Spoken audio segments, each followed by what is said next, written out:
कक्षा 9वीं विषय हिंदी।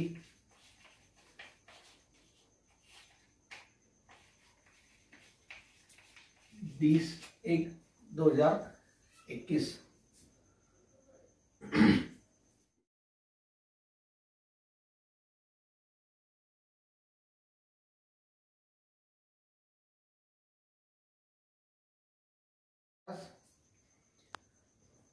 वहां पर है संभाषणीय,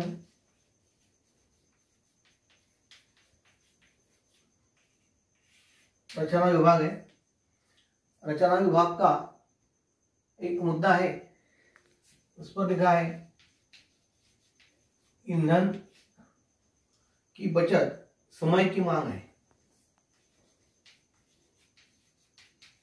ईंधन की बचत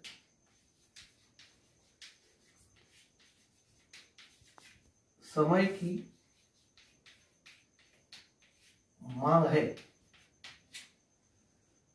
इस जो विषय है, इस विषय पर निम्नलिखित कई मुद्दे दिए हैं। मुद्दे के आधार पर अपना मत व्यक्त कीजिए। आप सबको पता है ईंधन यानी जो कि जमीन में उसकी खानें होती है, जैसे कि कोयला है, पेट्रोल है, केरोसिन है, डीजल है और नेचुरल गैस, प्राकृतिक जो गैस है। इस सब ईंधन के अलग अलग प्रकार होते हैं। कई सालों से आप सब लोग, हम सब लोग ईंधन के माध्यम से कोई वाहन परिवहन चलाते हैं। कारखानों में जो यंत्र है वह चलाते हैं। कोयला जलाकर पानी की जो भाप है, भाप के सहायता से बिजली की निर्मित की जाती है। ऐसे अलग अलग जो ईंधन है और ईंधन का उपयोग करते हैं।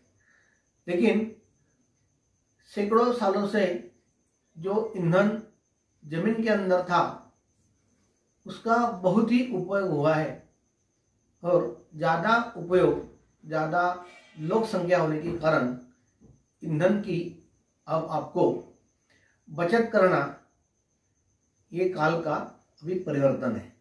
इसलिए जो समय है, ज़्यादा से ज़्यादा ईंधन बचाना चाहिए। इसलिए इसके आधार पर जो कोई मुद्दे दिए हैं, मुद्दे के आधार पर आपको आपका मत प्रदर्शन करना है, मत लिखना है। जैसे कि 3 मुद्दे दिए हैं। ईंधन से चलने वाले साधन कौन से हैं, ईंधन का उपयोग करने वाले क्षेत्र कौन से हैं और बचत की आवश्यकता क्या है, अभी देखेंगे। चलो, इसका 3 मुद्दे हैं।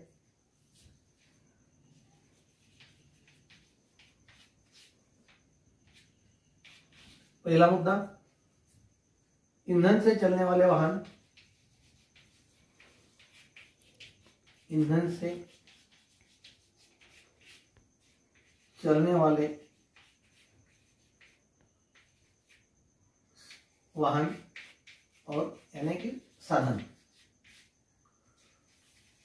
नंबर 2, ईंधन का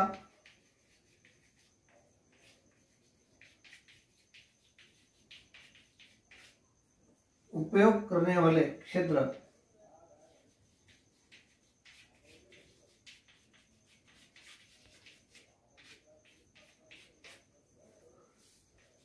और तीसरा, बचत की आवश्यकता।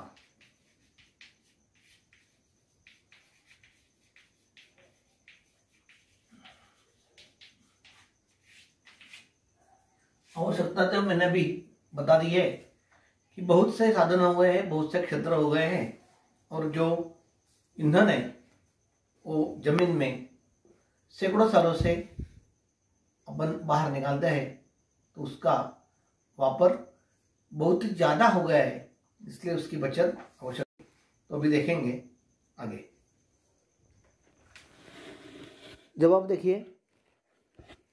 पहले प्रश्न अपने अभी देखा था ईंधन से चलने वाले साधन, ईंधन का उपयोग करने वाले क्षेत्र और बचत की आवश्यकता। 3 मुद्दे हैं। जवाब देखेंगे। ईंधन से तात्पर्य ऐसे पदार्थों से है जिसका उपयोग ऊर्जा के स्रोतों के रूप में होता है। पेट्रोलियम पदार्थ एवं कोयला ईंधन के मुख्य स्रोत हैं। पेट्रोलियम ईंधन अनेक प्रकार के होते हैं, जैसे कि पेट्रोल, डीजल, केरोसिन, प्राकृतिक गैस यानी कि नेचुरल गैस, एलपीजी आदि। एलपीजी यानी जो हम और आपके घरों में, रसोई घर में जो सिलेंडर रहता है गैस का, उसके अंदर एलपीजी गैस रहता है। आगे देखो, ईंधन का उपयोग वाहनों, मशीनों, कारखानों आदि में किया जाता है। पेट्रोलियम ईंधन का उपयोग मुख्य रूप से परिवहन के साधनों में और कोयलों का उपयोग बिजली बनाने के संयंत्रों में होता है। आज मानव जीवन से संबंधित कोई भी क्षेत्र ऐसा नहीं है जहां ईंधन का उपयोग न होता हो। खाना बनाना हो या कृषि कार्य, सिंचाई हो या उद्योग, परिवहन हो या खानों की खुदाई, किसी भी क्षेत्र में ईंधन के बिना कार्य करना संभव नहीं है।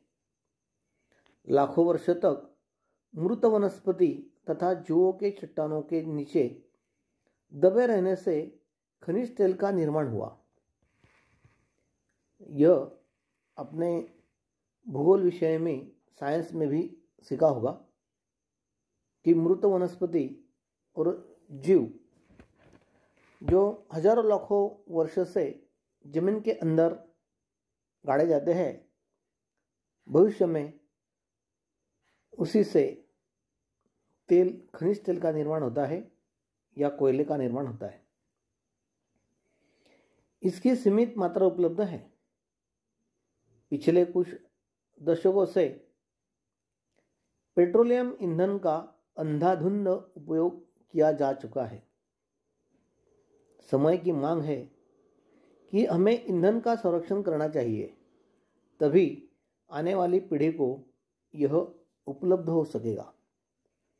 तो देखिए, ईंधन जमीन के अंदर कम है और आबादी, लोक संख्या बहुत ही बढ़ रही है, इसलिए उसका जो उपयोग है ज़्यादा से ज़्यादा किया जाता है, ज़रूरत से ज़्यादा होता है। और ऐसा ही चलते रहा तो आने वाली पीढ़ी को ये ईंधन क्या है वो भी पता नहीं चलेगा। और इसलिए आप सबको विनती है कि ईंधन का वापर, उपयोग अनावश्यक ना करें, ताकि भविष्य में उसका संरक्षण हो सके और सभी पीढ़ी को आगे उसका उपयोग करने का अवसर मिल सके।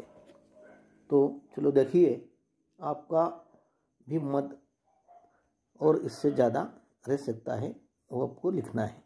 धन्यवाद।